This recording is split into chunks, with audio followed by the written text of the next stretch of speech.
Guys, welcome back to our monthly look at the next pack, and I think the next pack will be a big banger. This is what we are going to find out today. So let's take a look at what I think will be in the next pack come December, as this November pack was honestly a bit disappointing. But you can let me know in the comments. I would be very interested in how you think of this current pack that we have gotten. Is this cool?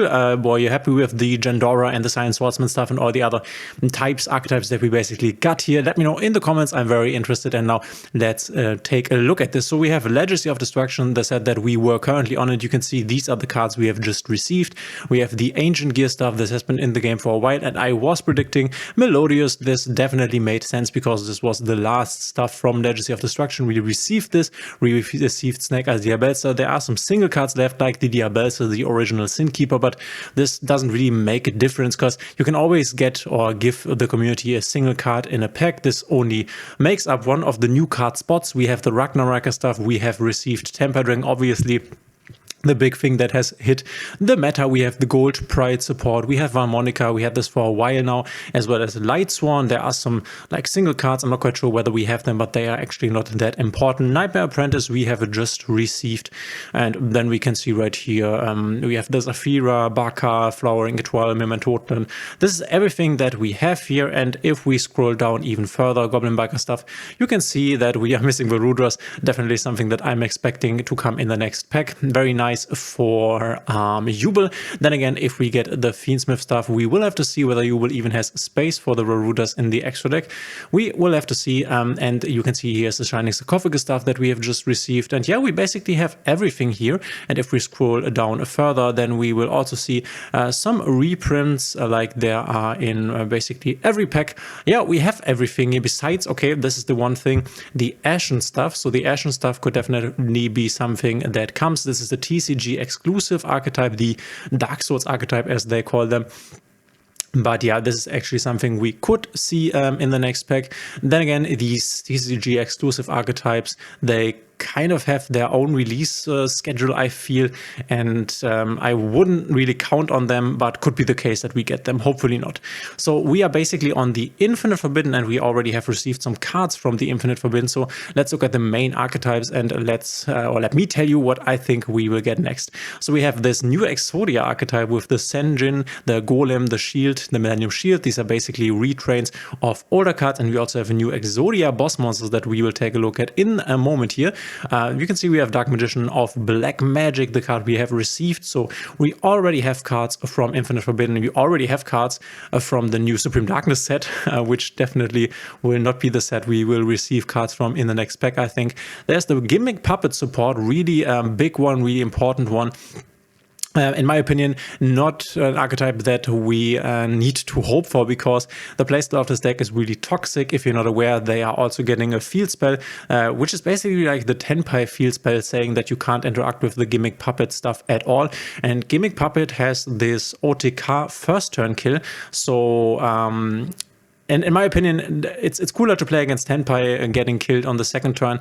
Then you have at least the opportunity to play something on your first turn, whereas with the Gimmick Puppet stuff, they just kill you on their first turn, so you don't even get to play the game, which I think is the least fun that you can have in Yu-Gi-Oh! So I'm really not looking forward to this. Then again, I would expect them to pre-hit the Gimmick Puppet stuff, because Konami, especially in Master Duel, does not really want to see, at least it seems, these very toxic decks. So even if Gimmick Puppet should come in the next pack, which is a possibility, I think that we will see a pre-hit so that we do not get first turn killed. A really possible one that we might get is the White Forest stuff, as the White Forest stuff is something that a lot of people are waiting for. You can mix this. This is a synchro-based archetype where you basically, with these little guys, Astella of the White Forest and Elset of the White Forest, send away spells and traps to summon them, and then you can get these here, the Rushia and the Sylvie, which if they are in the graveyard, they can also be special summoned, and then you can synchro summon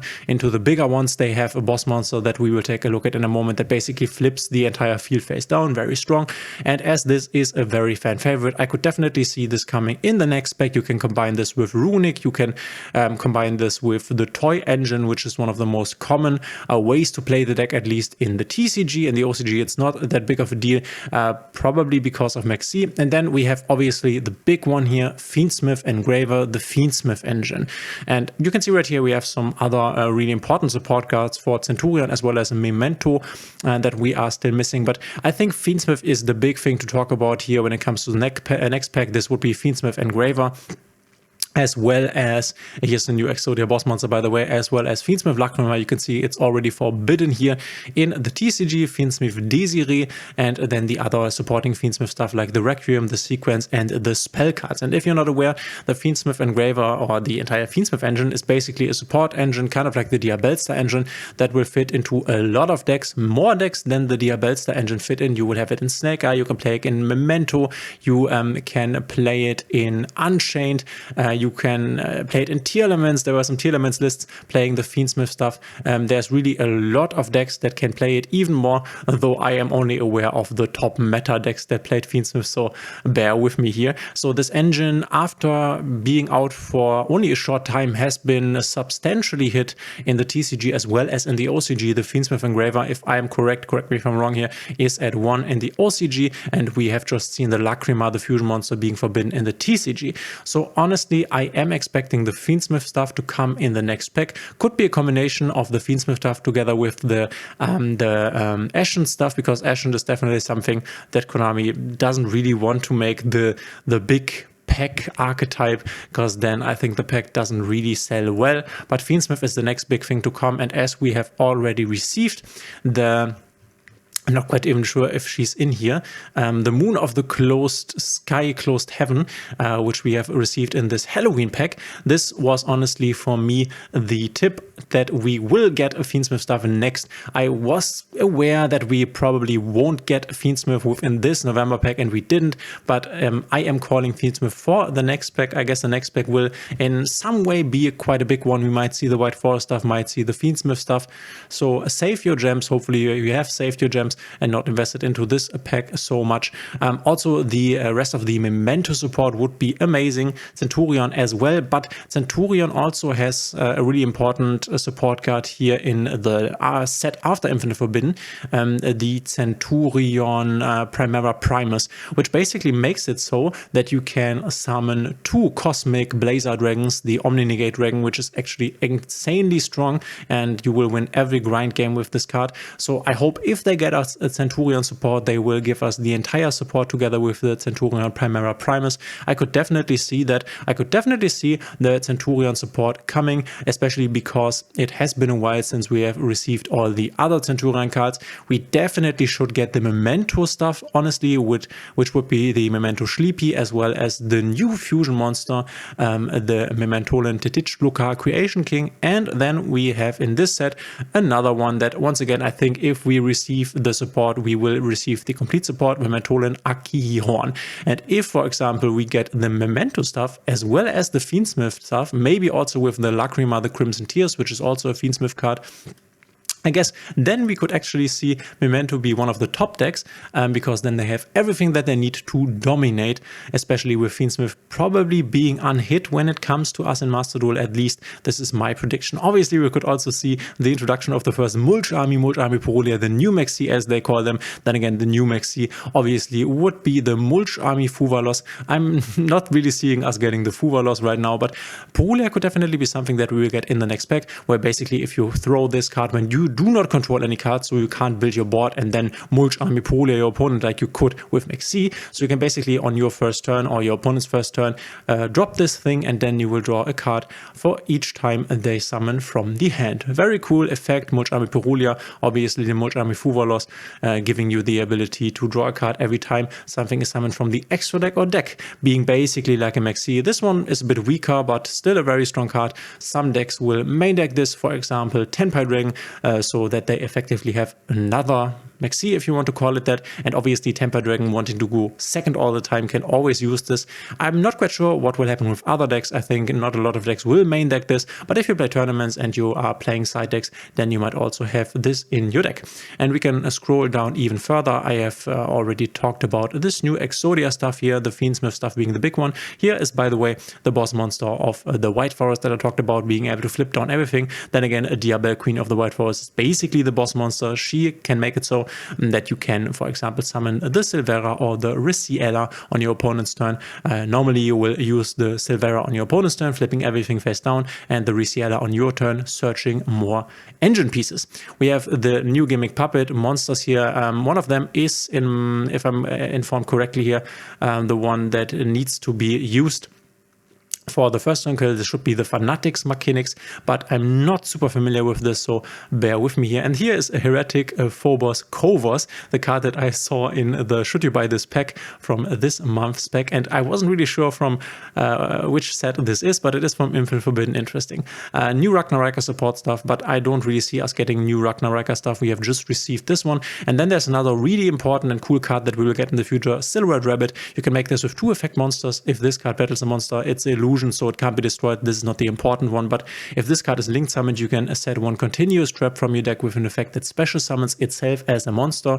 Also, this card cannot be used as link material. And if a card in the spell trap zone is special summoned, so this continuous trap that you have basically placed here, then you also have the ability to pop something. We can use this to place the trap. I'm not quite sure whether the trap is from here or whether it is from another set. You can, for example, use the Silhouette trick that you can special summon from the trap zone to have a monster negate.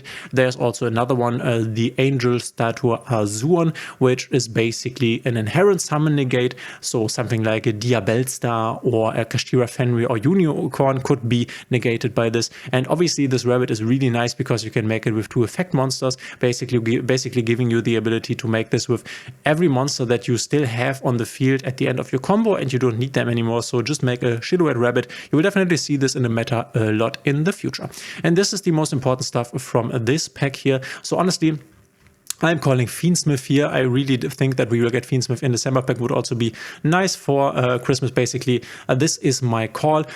For the other archetypes that we might see, I can definitely see if they get or give us the Fiendsmith stuff that we get Ashen also, because this is a weaker and less expected archetype than from the Rage of the Abyss set, which will be the future set. I don't think that we will see something from here, honestly. The main ones being the Water Shark ones, as well as the Primate archetype. What else is in here when it comes to big archetypes?